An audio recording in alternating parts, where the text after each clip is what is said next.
আসসালামু আলাইকুম প্রিয় শিক্ষার্থী বন্ধুরা, আজকে আমরা সমাধান করছি রাজশাহী বোর্ড 2019 সালের কোশ্চেনটা, অর্থাৎ বল থেকে রাজশাহী বোর্ড 2019 সালের কোশ্চেনটা সলভ করছি। আচ্ছা, দুইটা বস্তু দেয়া আছে। M2 এর ভর 20 গ্রাম এবং M1 এর ভর হলো 1 গ্রাম।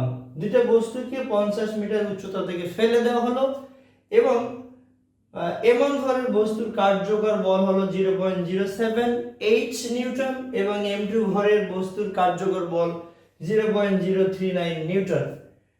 প্রথম কোশ্চেন, M1 ভরের বস্তুর উপর বায়ুর ঘর্ষণ বলটা বের করতে হবে। এখানে একাধিক বলের যোগফল, লব্ধি বল। এখানে যোগফল হতে পারে, বিয়োগফল হতে পারে। কিরকম? এখানে বস্তুটাকে পৃথিবী টানছে কিন্তু বাতাস তার বিপরীত দিকে প্রবাহিত হচ্ছে, তাহলে এখানে লব্ধি বল হবে দুইটা বলের বিয়োগফল।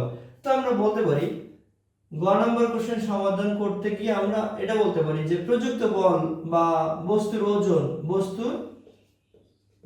ওজন মানে পৃথিবী যে টানছে, বস্তুর ওজন সমান হলো কার্যকর বল যোগ হলো ঘর্ষণ বল মানে বায়ুর ঘর্ষণ বল।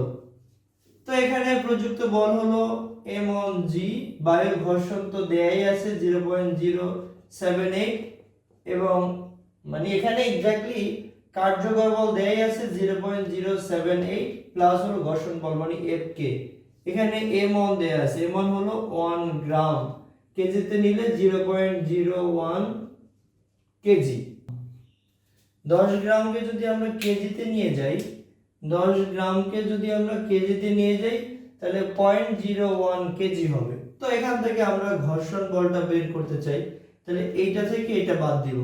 এমন হলো 0.01 মাইনাস হলো 0.01 ইনটু 9.8, অর্থাৎ জি এর মান কত? 9.8 মিটার পার সেকেন্ড স্কয়ার এবং বিয়োগ করব 0.078 বিয়োগ করব, তাহলে আমরা বাতাসের ঘর্ষণ বল পেয়ে যাব।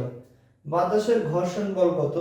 0.01 ইনটু 9.8 মাইনাস হলো 0.078, তাহলে এখান থেকে আমাদের রেজাল্ট আসে 0.02 নিউটন। অর্থাৎ বাতাস তাকে বস্তুটার উপরে বাতাস 0.02 নিউটন বল প্রয়োগ করে। এখন আমরা একটু ঘ নম্বর কোশ্চেন দেখি। ঘ নম্বর কোশ্চেন সলভ করার ক্ষেত্রে m1 ভরের বস্তুর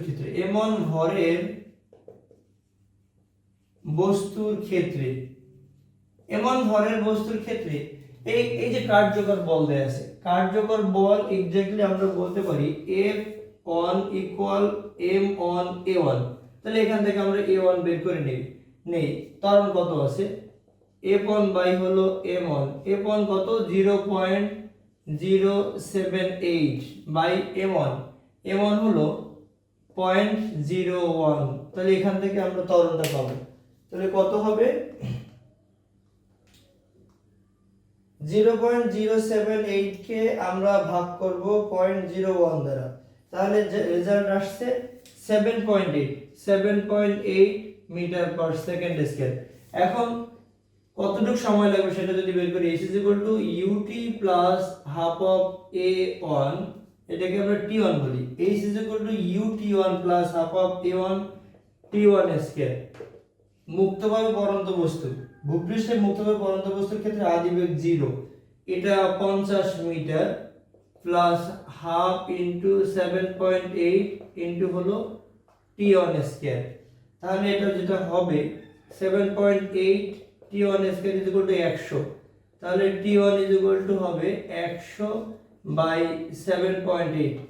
তো 100 কে যদি আমরা 7.8 দিয়ে ভাগ করি এবং সাথে বর্গমূল করি, তাহলে আমরা পেয়ে যাই 3.5 সেকেন্ড, 3.58 সেকেন্ড। অর্থাৎ প্রথম m1 ভরের বস্তুটার ভূমিতে পতিত হতে 3.58 সেকেন্ড সময় লাগে। এবার আমরা দ্বিতীয় বস্তুটা m2 ভরের বস্তুটার ক্ষেত্রে একটু করে দেব। m2 ভরের বস্তুর ক্ষেত্রে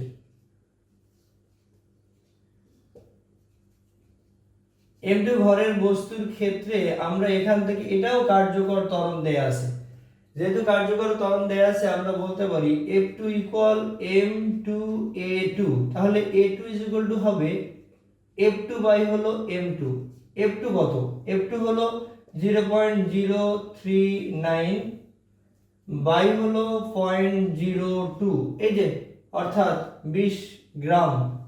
তো এখান থেকে আমরা ত্বরণ পাবো, ত্বরণ আসে 0.039, এরকে আমরা ভাগ করব 0.02 দিয়ে, 0.02 ত্বরণ আসে 1.95 মিটার পার সেকেন্ড স্কয়ার ত্বরণে নিচে পড়ে। তাহলে দ্বিতীয় বস্তুর ক্ষেত্রে h is equal to ut plus half of, এটা ut2 plus half of a2 t2 square.